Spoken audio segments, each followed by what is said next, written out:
வடமதுரையில் ஆவண தயாரிப்பாளர் நலச்சங்கத்தினர் தேர்தல் புறக்கணிப்பு போராட்டம். வடமதுரையில் சார்பதிவாளர் அலுவலகம் செயல்பட்டு வருகிறது. இங்கு கடந்த 20 ஆண்டுகளாக நிரந்தர சார்பதிவாளர் இல்லாமல் வெவ்வேறு ஊர்களில் பணிபுரிபவர்களே மாற்று பணியாக அனுப்பி வைக்கப்படுகின்றனர்.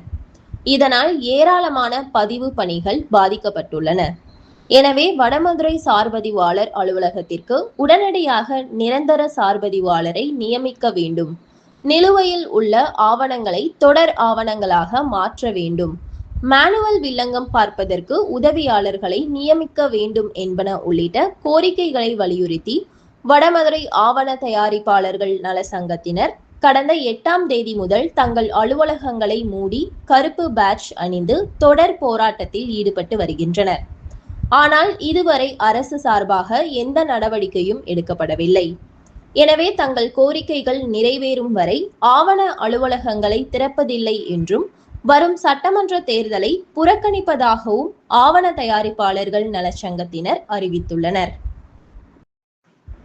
ஆவண எழுத்தர்கள் மற்றும் முத்திரை தாள் விற்பனையாளர்கள் போராட்டத்தில் ஈடுபட்டு வருவதால் வடமதுரை சார்பதிவாளர் அலுவலகம் மக்கள் நடமாட்டமின்றி வெறிச்சோடி காணப்பட்டது.